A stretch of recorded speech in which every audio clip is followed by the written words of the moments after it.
So hello everyone, welcome back to my channel. Kirti Rawat ने अपने channel पर ब्लॉग डालकर ये चीज क्लियर कर दी है कि अब सारांश और उसका रिश्ता खत्म हो चुका है, अब वो शादी नहीं हो रही है।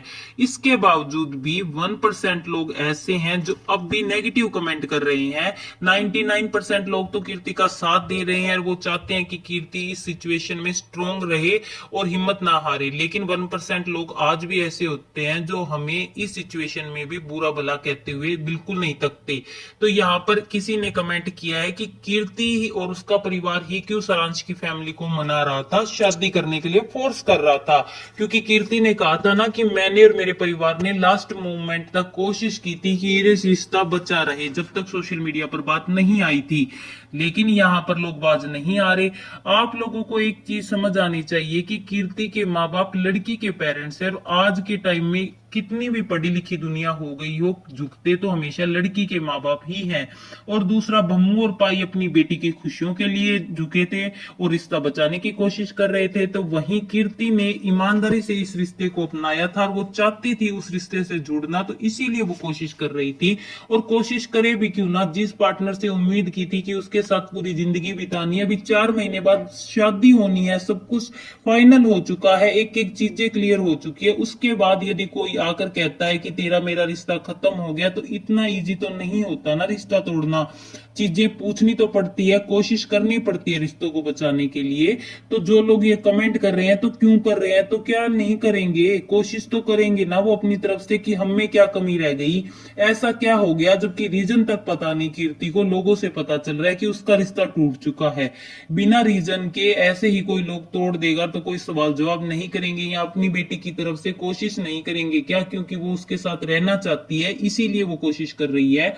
और दूसरा, किसी ने कहा कि इस कंट्रोवर्सी की वजह से रिश्ता खराब हुआ है, जो लखनीत कंट्रोवर्सी हुई थी।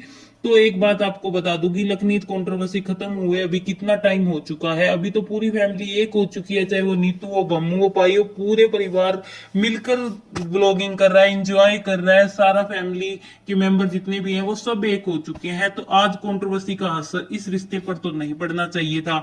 और जिस टाइम में कंट्रोवर्सी थी उस टाइम पे उन लोगों को ऐतराज नहीं था, तो आज तो उनके जो लव स्टोरी का व्लॉग हो, चाहे वो गोवा वाला व्लॉग हो, या फिर कीर्ति के जो मतलब इतने सारे मूवमेंट कैप्चर किए थे, उनमें सारांश और इसके बीच में कहीं भी कोई मिसअंडरस्टैंडिंग दिखी या कोई कंट्रोवर्सी का असर दिखा नहीं दिखा था। कल तक तो शॉपिंग का व्लॉग आया था, अचानक से कुछ चीजें बिखरी है, तो कुछ तो ऐसा हुआ होगा जो नहीं बताना चाहते सोशल मीडिया पे, तो आप उसे फोर्स भी नहीं कर सकते। दूसरा कि भाई बहन का रिश्ता है, उसकी वजह से है ना ये रिश्ता टूट गया।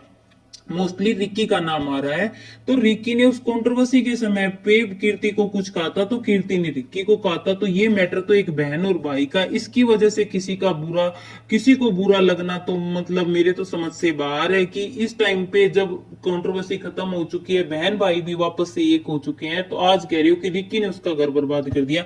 रिक्की तो आज भी उसके साथ खड़ा है। किसके घर में लड़ाई नहीं होती, बहन भाई हो, मम्मी पापा हो, सबके साथ होती है। और वो एक पढ़ी लिखी लड़की है, वो अपना स्टैंड ले सकती है, और उसने हमेशा से यही सीखा है।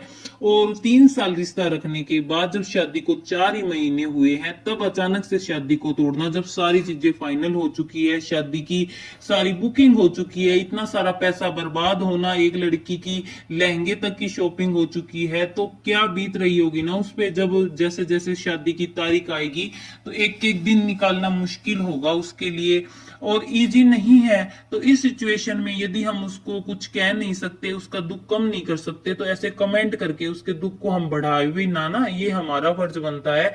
सोशल मीडिया पे उसने अच्छी बात की कि ये कंट्रोवर्सी की वजह से आप उसके ससुराल वालों को कुछ कहते, सारांश को कुछ कहते, या फिर भम्मू पाई को कहते, तो इससे बचने के लिए उसने एक ब्लॉग बनाया। ये सब क्लियर की चीजें बिना कुछ भी बताए उसने सब कुछ बता दिया। ये भी कहा कि आप ये पक्का करना कि जब भी आपकी शादी हो तो वहां एक लड़की जरूर हो। तो आप इशारा समझ जाइए ना कि यहाँ पर वो कहना चाहती है कि जब शादी टूटती है या शादी की तैयारियां होती है, तो माँ बाप लड़की के जो फीलिंग करते हैं वो लड़के के माँ बाप कभी नहीं कर सकते।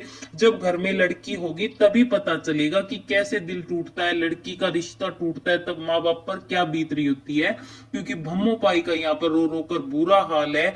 जबकि आप लोगों को लगता था कि बम्मू पाई को फिक्र नहीं है कीर्ति की, ऐसा कुछ कहा जाता था, लेकिन बम्मू और पाई अपनी बेटी के लिए आज भी रोते हैं ताकि वो रिश्ता बना रहे।